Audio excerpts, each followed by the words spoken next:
All right, guys. Our next guest is coming off a big win over Dustin Ortiz. He has previously answered to the names the Jiu-Jitsu practitioner, the Beefcake, Joby One Kenobi, and the Body. He is none other than Joseph Benavidez. Joseph Benavidez, welcome back to Submission Radio. How are you? Better now after that great introduction. Did you like that one? Fantastic. Yeah, we covered all the places there. That's it. We went back in time like a time machine. Great to have you back on the show. Before we get into it, we just want to say congratulations. You know, you just got engaged. The pictures on Twitter look fantastic. Break it down for us, man. How did it all go down? Oh man, it was amazing. Like it was a dream come true for me, and it was just my girlfriend Megan, my fiance. Now I can say, I've been throwing that word around a lot just as I can. Yeah. It was always something I knew I wanted to do, and it was just kind of a matter of time of going out and doing all the things that it takes to get the engagement, finding the ring, finding this, finding the time, and for yesterday I did it on Thanksgiving. It's been kind of like a special holiday for us that being boyfriend and girlfriend, you still kind of spend time holidays with your family, and it's super they're super important to us, but Thanksgiving had always kind of been like our holiday, just to spend together. And this year, it just kept growing, and actually this year we had both my mom and her parents there, so it was kind of everything was kind of coming together, and like I said, it was just kind of our day, and I didn't want to do anything crazy, and I just kind of wanted to just make it as original and from the heart as I could, and just literally ask my girlfriend in front of our loved ones, and that's kind of what it did. And I kept it together pretty well, and I was excited because she told me she had no idea, and she loved the ring, and everyone that was there got to witness it, and it was nice, man. It's been a good week for me, getting the win and then getting engaged to the girl of my dreams, so I can't complain. And Joe, the ring was in the turkey, correct? No, I didn't put it in the turkey. It was too nice for that. I was afraid of that, so I just had it in my pocket the whole time. And that would have been nice. And you mentioned the win. Did it at any point cross your mind to do a Benson Henderson and do a ask her after your big win at UFC Austin? Great question, because my second option was to not ask her in the ring, because she's backstage doing the interviews, was to actually, she interviews me after my win. So my second option was kind of doing that, but I don't know. It's kind of obviously a personal thing, so I think that kind of would have made it, I guess, more of a spectacle, even though, we're known in the MMA world, and it would kind of, go kind of hand in hand, and that kind of does make sense. I didn't want it to be a spectacle, and she has her job to do, and I'm done with my job. And, we always keep it pretty professional. I mean, even though, we always will. And, I think that'd be nice. But, I think I wanted to be more personal. But, yeah, it did run through my mind to get her in the interview. She's sitting there asking me questions, and I was going to be like, oh, let me ask you a question. And then, maybe just take it. And that way everything's captured and on video, and I think it would have been a cool thing, but I think it ended up playing out perfect the way I did it. It said a little more intimate with the loved ones, and her parents came from New Jersey, mine came from New Mexico, and I wanted them to be there to kind of witness the moment as well. Yeah, man, if you did that in the interview, that'd be crazy. The Fox guy with the camera, he would have dropped his sandwich out of his mouth when that happened. But we might have just ruined the whole. We might not capture it anyway. It was a new camera guy as well, so you might have just not known what to do, and it would have just ruined everything. So, Now, let's talk about UFC Austin. Last weekend you had an exciting and dominant fight. You beat Dustin Ortiz. How does it feel to be back on a 2-fight win streak? I was going to say, what's it been like in the world of Joseph Benavidez? But we obviously know that. How do you feel after your big win? The win was awesome, man. It was a great fight for me. I think Dustin Ortiz made me a better fighter that night. Just by bringing obviously the skill set that he brought, but also just his toughness, and he pushed me, and nothing came easy in that fight for me. Even though I think it was a great performance, and it was pretty dominant. Nothing came easy against that guy, man. I mean, he's as tough as they come, and he made me work for everything in there, and you just learn a lot about yourself, and there's always things to take away when you go a 15-minute fight. Like, obviously, I love getting in there and knocking someone out instantly and submitting someone and making them tap with their feet. And that feels good and that feels great. But I think you really grow as a fighter when you do go to these decisions against such a tough guy. And, didn't finish him, but I still made a statement and beat him worse than some of his prior opponents have. And, I think pretty much showed I was kind of on another level in that realm, but yet I still was able to take some stuff away and grow from it, and it was a nice test. So, hats off to Dustin. He's a tough night out for anybody. Yeah, absolutely. Dustin really showed his heart and how tough he was. I was just wondering, what was going through your mind at some of the moments during the fight when you were landing these ridiculously amazing and powerful combinations, and he's still standing right in front of you and still going at it against you? What was going through your mind? I was like, what's in this guy's beard? There's like titanium in his beard or something. I didn't really know what to think, but that kind of helped me out. It was like, it helped me and not like obviously I kept throwing bombs because I was like, hey, I can like hit this guy and he's eventually gonna fall, and he kept not. So where I should have maybe changed the strategy up, I kind of took it like that, like I was kind of saying earlier, like that's something I can learn, is like, one thing's not working, go to the next. My autopilot, the Beefcake's autopilot is to throw bombs. Like some people's is to move around, and just not get hit. Some is to shoot in, clinch in, whatever. Like my autopilot is to throw bombs. So once I kind of started hitting him with everything and I realized like this is how the fight's going to go, like, I didn't necessarily make a strategic adjustment. I started throwing bombs. So, that's one thing I can take away from it and remember, like, hey, like you have everything. It's an MMA fight, and I felt dominant, like I thought I would in every position, on the ground, on this, on that. So, there was that's kind of what I thought. Obviously, during the fight, which was your question, I thought, all right, I'm going to keep hitting him, and he's going to fall, like, because I was hitting him. I feel pretty much at will. So that was what's going through my mind in the fight. But after the fight, it was more of a learning experience. It's like, hey, you can only hit a guy so many times. On the ground, you were super dominant, so you should have done that. So like, there's always things I can take away. But in the heat of the moment, like I said, my autopilot is to throw as hard as I possibly can.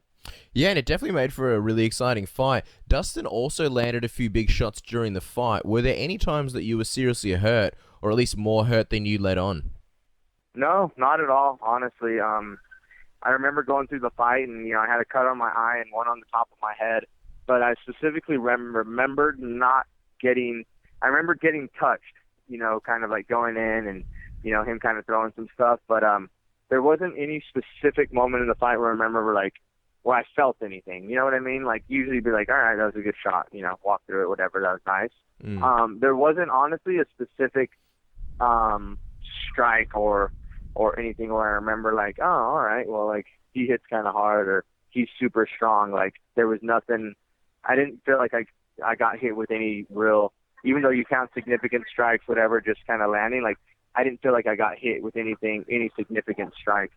And which is kind of funny because like the fight kind of played out like I thought. Like I've seen his fights before, and on the feet he doesn't necessarily hurt anyone, and no one really hurts him. Like it's kind of neutral on the feet, and the fight's kind of won on the takedowns on the ground. I think I was the first person to really get to him and put hands on him and kicks and stuff a little more. But typically his fights on the feet are typically pretty neutral. He doesn't like pick anyone apart, and no matter how good the strikers, they don't really pick him apart either. So it was I knew I was going to find him, but I wasn't too worried about that and about him kind of finding me. And I didn't feel like he really did the whole fight. Now, maybe it was different though, but it didn't feel anything. Yeah. Well, that's very true. But, now John Dodson went on record this week and he said that he'd like to fight you. I guess the next question is, does the Beefcake want to fight John next? Yeah, I'll fight whoever. I'll fight anyone in the division. For me, I guess it does only make sense for me. Like I said, after the fight, people ask me about, calling people out, this and that. And it's kind of like, it doesn't really make sense for me to call anybody out. Like being the number 2 ranked guy in the world. Like, if I'm Mm. calling out another guy that wants to fight me, he's number 10. Like, I just look like I want to fight the number 10 guy, and I'm the number 2 guy. Like, why would I do that? So I kind of just let people call me out, or obviously let the matchmakers do their job. So, Dawson's the guy that wants to call me out. He's right there too. In some rankings, he is ahead of me.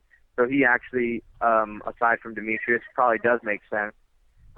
So yeah, I'd be more than happy to fight him. And then the thing about that fight and most of the fights is I know I'm going to end up fighting these guys at some point anyway, the division being small, and me and Dawson are always going to, I feel, kind of be at the top. I mean, it's going to happen, regardless. So if it wants to be next, then of course I'm down to do it. I'm not afraid of any man in the division, and I'm ready to test my skills against anyone because I truly think I'm the best flyweight out there. So I'm ready to do that, or, anyone else they want to throw at me. Like I said, doesn't necessarily make sense for me to call anyone out, but people want to call me out, I'm ready for everyone. Like Wilson Hayes, I don't even know if he's ranked, and he called me out after the fight. He's not someone I would go to and say, hey, I want to fight you, but like he said, hey, I think our fight makes sense. I said, let's do it. I'm taking, in the position I'm in right now, I'm taking what I can get. So whoever wants to fight me, I'm down, Dawson included, Hayes included, the whole division, basically. Absolutely. And obviously, long-term goal, is holding that title belt. And I want to use Junior Dos Santos as an example of a guy who's basically, beaten or beats everybody in the division, but has come up short against Cain Velasquez twice. You've already had 2 fights against Demetrious Johnson in the past. Is there any extra pressure on you to beat him again, or beat him if you guys have a trilogy?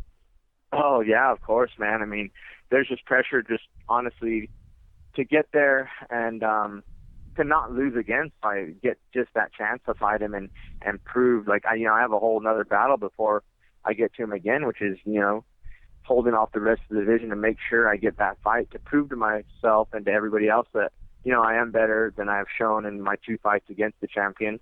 So that's a whole nother battle and pressure that I got to do just to get to that fight, because that is going to be, that's a hard process as it is. Like it's going to be really hard for, look at Dos Santos. It's going to take him a lot of wins and a lot of impressive wins to fight Cain again, having lost twice.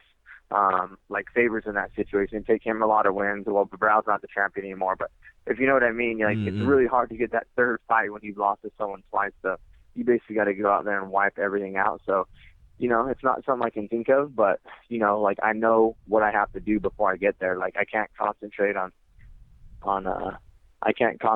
that as much as I can just the fights in front of me and everything. But I know, that's the long-term goal. These little short-term goals are to get me there and prove that, I can be the best, and I'm the best, most dangerous one in the division. Absolutely. And, you showed such an improvement in your striking. I mean, in your last fight, you were throwing all these crazy kicks. I'm just wondering, obviously DJ, like Casper said, is the goal at the end of the rainbow. And when you train, you do think about him sometimes. What do you think would be the biggest difference if you guys did have a third fight between the fight that you had, last time with him in 2013? Well, with that fight, there would be a world of difference because that fight wasn't really a fight, I feel. I mean, it ended early and I got caught. Granted, yes, I made a mistake and he capitalized on it. I think there's a small percentage of times and people that like ways that could have happened, but that small percentage in the sport, it happened, so I didn't really get to fight. I feel the fighter I am that I was that night, that I could have been that night, and that I was, even those 2.5 minutes before, and the fighter that I am now is right there to be able to compete with him and beat him. He might have beat me that night, but going on through camp and through other fights, I feel like I'm, the best fighter and the most dangerous fighter. So it's kind of like, I'm still improving, but that night, I knew I could be the best in the world and just kind of got caught with a big shot before I was able to go out and prove it to myself and everybody else. So, that night, and, in practice, the person that I am, and in competition, the person that I am is, I think good enough to go in there and beat him any night. So I'm just going to only continue improving from there. So, so obviously the difference will be just me hoping not to make a mistake and him capitalize on it, because that whole fight went 25 minutes. I think it would have been an amazing battle. Yeah, absolutely. Oh, look, it'd be great to see the trilogy happen. I want to get your opinion on something, Joe. You know, Ian McCall recently said, he had a quote. He said, "Nobody gives a shit about flyweights because Demetrious Johnson has the personality of a coffee mug." He also mentioned that he's going to start talking trash like Conor McGregor to bring more attention to the division because that's what get you noticed. I'm just wondering, you know, what do you think about those comments?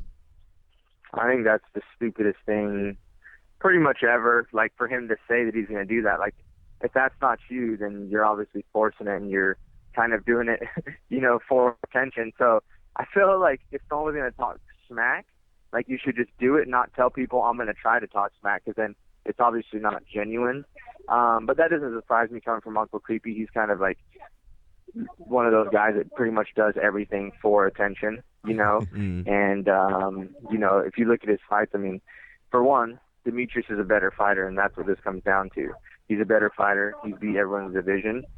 And it's just like, I don't know, he says he's a dork and he has a personality, but, like, I think the last thing the division needs is a champion nicknamed Uncle Creepy that looks the way Ian McCall does. You know what I mean? Like that would be a lot worse than, a great, nice, athletic, family man of a champion like Demetrius. I think it'd be a lot worse to have a champion, I mean, even though I don't think that would ever happen, named Uncle Creepy, with a mustache and all his other antics. So, I think he's always going to kind of be that for the division is, that's the best he's going to be able to do is talk smack and be Uncle Creepy. And, just speaking on Demetrious Johnson, I feel like he might have, he gets a bit of a rough run with media and fans. What do you think of him as champion? He's been a pretty dominant champion. What are your thoughts on him as champion?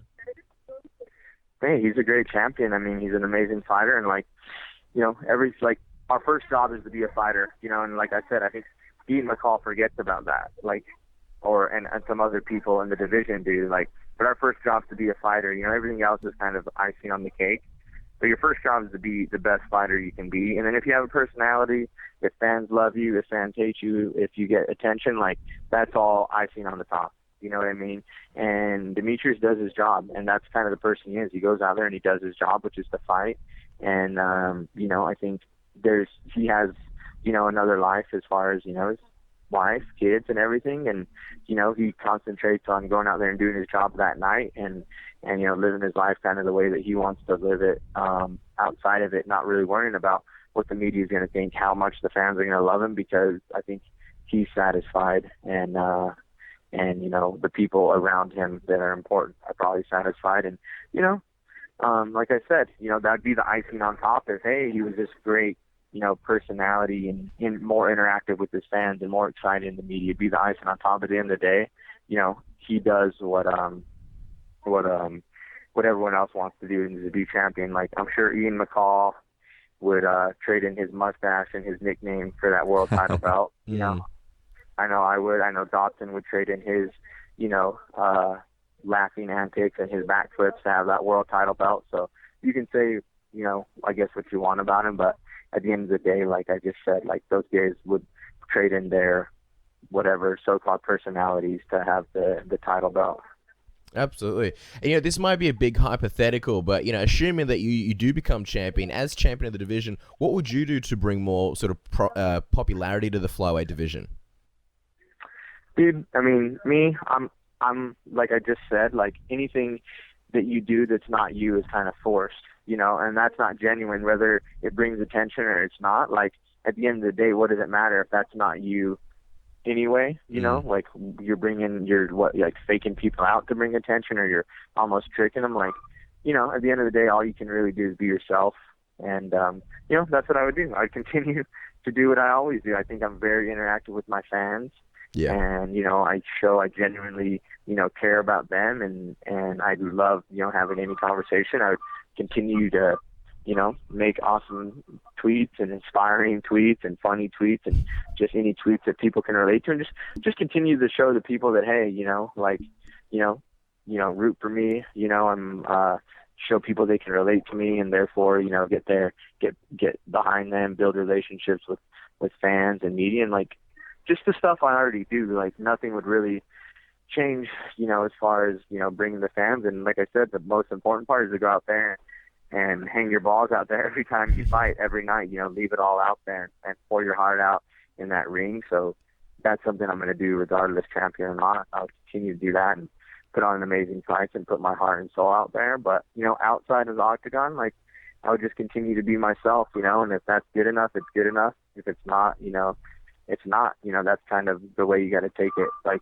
in this game, or that's my outlook at least anyway, Like, I'm not real big on selling out to be something else to get someone else. It's like, you like me or you're not. And I think that's the position, like I was saying, Demetrious takes. And, at the end of the day, you just gotta be yourself. So I would hope it would add, something to the division. I think fans like me, people like me, media like me. I don't have too many haters and people saying bad things about me. So, I think it would be nice.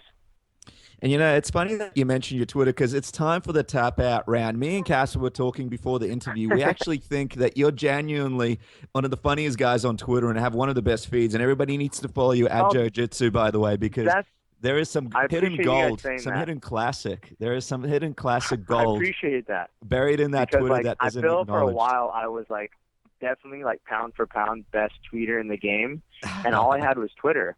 And, like, I was definitely pound for pound. I won 2 Twitter bonuses with the UFC when we were doing that. And everything was great. And then ever since I got an Instagram, like, it's really hard shuffling two social media accounts. So I feel like my Twitter started to slack. And I don't know if it's a thing, like worldwide, nationwide, if Twitter is, like, dying and becoming more, like, irrelevant or whatever. But, like, I realized ever since I got 2 accounts, like I paid a little less attention to Twitter, and I'm just like, I can't do that. I used to just put all my awesome random thoughts and anything and this and that. So, but now I have to share, my mind with 2 social media platforms, one with quotes and tweets and one with pictures. And I feel it slacked a little, so it means a lot for someone to still enjoy it. Well, absolutely. We absolutely do. And speaking of Twitter, Casper's just going to read out a little poem that you wrote last week. Cass, you got it right there for the people? Shoot. See, we're really bringing your Twitter to light here. So this is a beauty. So both the poems I wrote. What's that? They weren't ones I wrote right then. They were both ones I've wrote in the past, but I think I know what you're going for. Okay. Well, this is by a famous poet. He goes by the name of JB. It's called Gluttony. You make me ill, yet so fulfilled. All self-control has just been killed. I force you down with joy and shame. Delight, discomfort feels the same. How dare a man call you a sin when all I feel is bliss within? With no remorse, I indulge and feast. I assume I'll quit you when I please. JB. That's me. That's it, right? And as any guy, who could argue with that? Everybody feels gluttony every day. Every day, yeah. And, like, the other thing is I didn't really put it as in, like, what I was writing about was food. And food can be an addiction to some people. And sometimes, honestly, when I'm done fighting, like, I feel that way. Like, I don't eat till I'm full. I eat till I hate myself. Like, I'm not happy with myself. And I'm just like, why do I do it? And I can't stop. And at the end there, it's always kind of like a thing like, oh, I'll stop. Like, oh, I'll get a fight, or I can train and I can stop whenever. But it's a lot harder than you think. And, for that poem, like, I think a lot of people can read that. And even, if someone was suffering from any other kind of addiction, drugs, sex, whatever people are addicted to, you can kind of, like, see that too. And, you don't really know you're addicted. It's kind of like, oh, like, I can quit when I please. Like, you're naive to the fact that, like, this food or this addiction kind of, like, has you and is doing what it wants to. And, you're like, you feel ill, but, like, yet you're fulfilled. You don't even know the difference now from discomfort and what did I say in there? Delight and discomfort. You don't even really know. Does it feel good or does it feel bad? You just know, like, you kind of have to do it. And that's kind of me and food, like, after the fights, which it's funny enough it's about food, but like I said, I feel people can kind of relate it to anything. So, yeah, I wrote that a while back, and after a fight, I was just sitting there and I had those feelings. So I get a little artistic, man. I don't know if you guys read the other one I wrote after my very first title fight to Demetrious, and that one was called The Entertainer. Yep. And that one's really deep. I think I just posted that on Instagram, but it's about 2 years old anyway. But I don't really revisit it. Yes. Well, Yeah, we'll sorry, definitely. Do you have any secret hidden ones that you can share, or are they all buried somewhere in your Twitter and Instagram feed? They're all buried around there. I do have secret ones that I wrote, like, to my girlfriend, and more like love and, like, personal kind of ones. But Please share one of those ones with us, share, Joseph. anything I've wanted to share thus far, I have. Okay. You know? Well, you Yeah, know what? maybe I'll make a geometry book one day. Well, I think that would be lovely pictures of lots of trees. Now, Joe, we knew you were coming on the show, so we had the Submission Radio marketing department abandon their families over the weekend and help us write a little piece for you. So when you're ready, I'll just read it out to you. It's called Benavidez. Are you ready? To the poem? The name of this piece is called Benavidez. So I'll just begin. It's a poem, yeah. Oh, this is beautiful. Okay, here we go. I'm ready. You come on the show to chat about your fight. We understand you won with might. You'd rather Swift instead of Kim. You dominate inside the gym. So just before we let you go, we just wanted to let you know that Raging Bull is not the best. Rocky will always beat the test. That's the whole thing. That's it. That's nice. That's amazing. Well, you know, So it took 3 weeks. The end of it ends with a Raging Bull and Rocky debate is where we left this at. Well, you know, I didn't want to go straight for the heart, but you've been talking about Raging Bull quite a bit on Twitter, so we thought, just nudge it in there a little bit just so you can understand. Yeah. Yeah. No, well, Raging Bull is my favorite movie of all time, but the thing is, like, to compare it to Rocky is just different because, like I don't think Raging Bull is a boxing movie. It's more of just a character study, of this violent, self-destructive kind of person, where Rocky is like a glorified, boxing movie and success and underdog and everything. So Rocky is one of my favorite movies, is definitely in my top 3. I don't compare them, I guess, because I look at them as not, those are the 2 best boxing movies, which one's the best? I look at it as the best films, I guess. And for me, Raging Bull is, I don't know, I love it. But Rocky, I mean, it's up there. It's in my heart. Everything about it, like, it's one of my favorite movies. I have a Rocky poster in my room. I don't have a Raging Bull poster in my room. I love both pretty much equally. But if you realize yesterday on my engagement post, where I put the picture of me asking Megan, right? I put the quote from Rocky. I put I was wondering if you wouldn't mind marrying me too much. And that's what Rocky tells her at the zoo. And it was funny because I got 2,000 likes, like 300 comments, and there was maybe like 3 people that were like, I see you with the Rocky quote. So trust me, man, I can't really say one's better. I get in points where, where I really want to, I mean, obviously Rocky was one of the best movies as well. It's not fair to say, it's just a boxing movie, it's the best boxing movie, because I think it's one of the best movies ever. And in 76, I won the Academy Award over Taxi Driver, which is one of the best movies ever. So it is one of the best films. But yeah, I just like both equally. I can't really argue. I mean, I could argue if I had to. I could argue that Raging Bull's better. If I had to, I could argue that Rocky's better. But I just love Robert De Niro, I think, too. But yes, most special day of my life, getting engaged. Use the Rocky quote, so that has to mean something. And just quickly, Joe, we saw that The Departed didn't make your top 5 list of Martin Scorsese movies. What's up with that? We have to ask. What didn't? The Departed.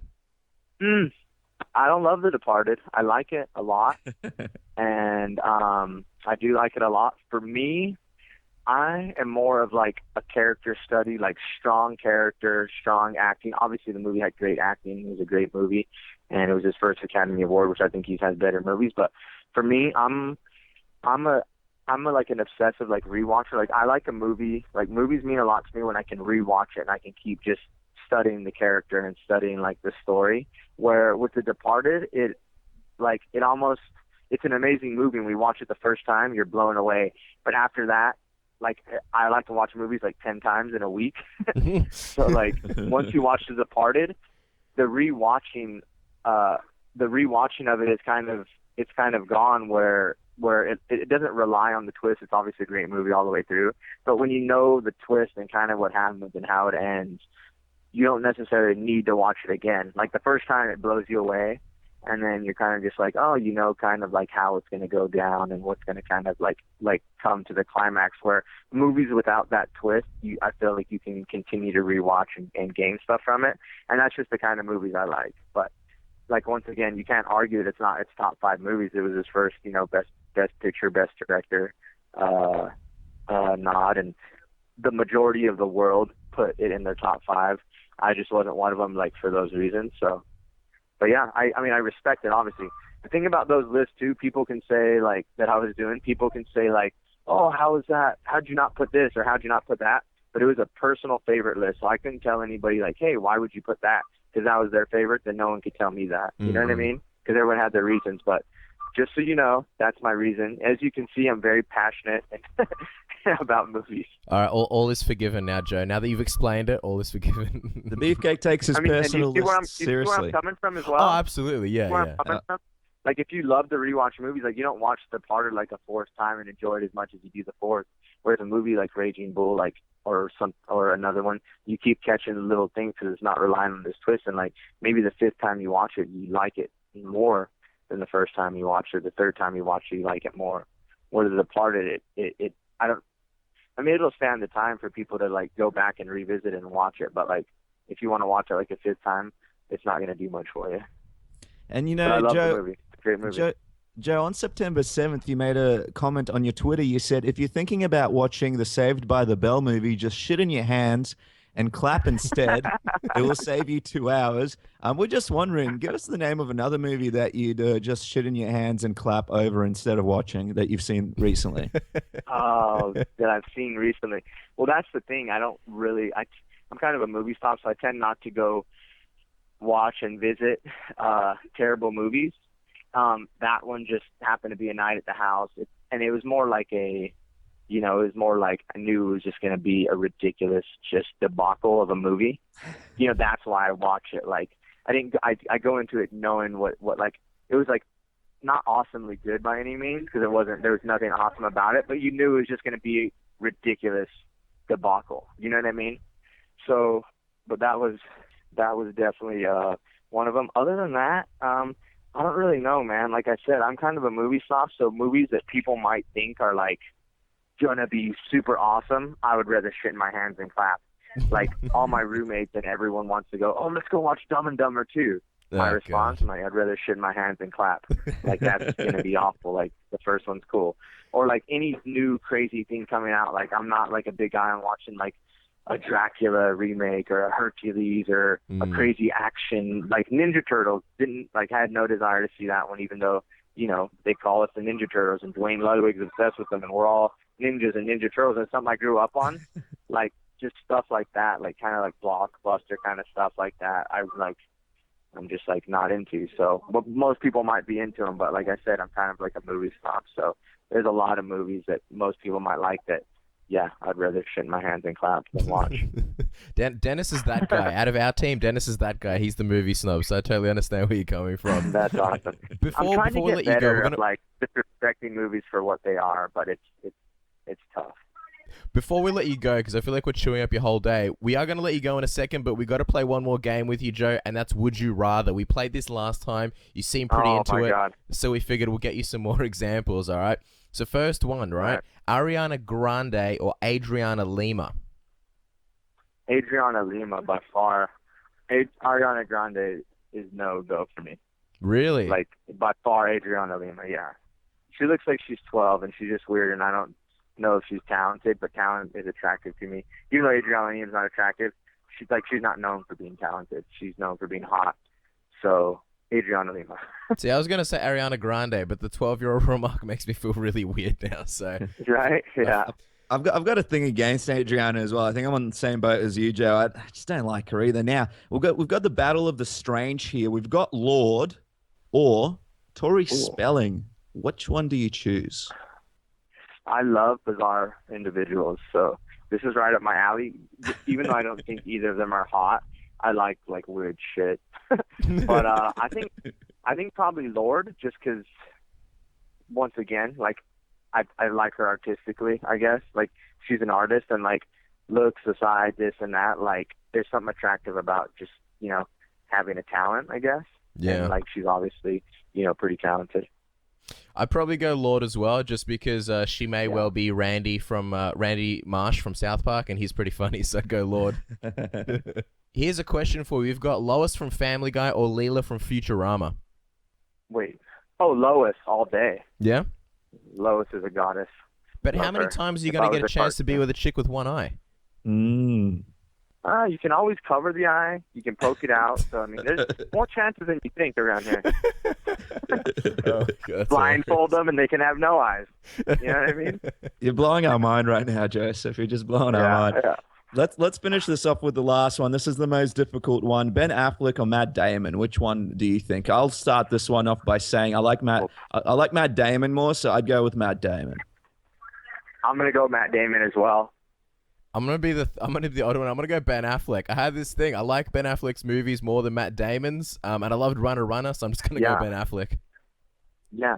You know what's weird is I almost feel Affleck is better respected for like his directing and writing now. Like you can always remember movies he's directed and wrote as being amazing, but like you don't have like there's not a role as him as an actor like really stands out. But his movies that he's, you know, directed, produced, and wrote or whatever have stood out. You know, Good Will Hunting, Argo. You know, it's kind of weird. So, like, even though people think of him as an actor, he's more of, like, you know, like the creator, which is pretty crazy. But, like, I love Matt Damon. I think he's awesome. Absolutely. So, Matt Damon. Joe, we're going to let you go. We really, really appreciate you giving us your time, and it's always a pleasure. I love you guys. We're glad to be on. I'd love to any other time, man. We'll definitely do it in the future. We'll definitely chat to you probably before your next fight or afterwards. Guys, don't forget, you can follow Joseph Benavidez and check out pictures of his dog Benny on Twitter at JoeJitsu. And what's your Instagram? Where can everyone find you on Instagram? Everyone get the same, JoeJitsu on Instagram. Awesome. Yep. All right. Well, again, thanks so much for coming on the show. Follow my fiance at Megan Olivi and my dog at Ben Olivi as well. That's the whole hilarious. Oh my God. Well, check out all their Instagrams. Check out Megan's, Joe's, and of course, Benny the dog's. And I will definitely speak to you soon. You guys rule, man. Thanks.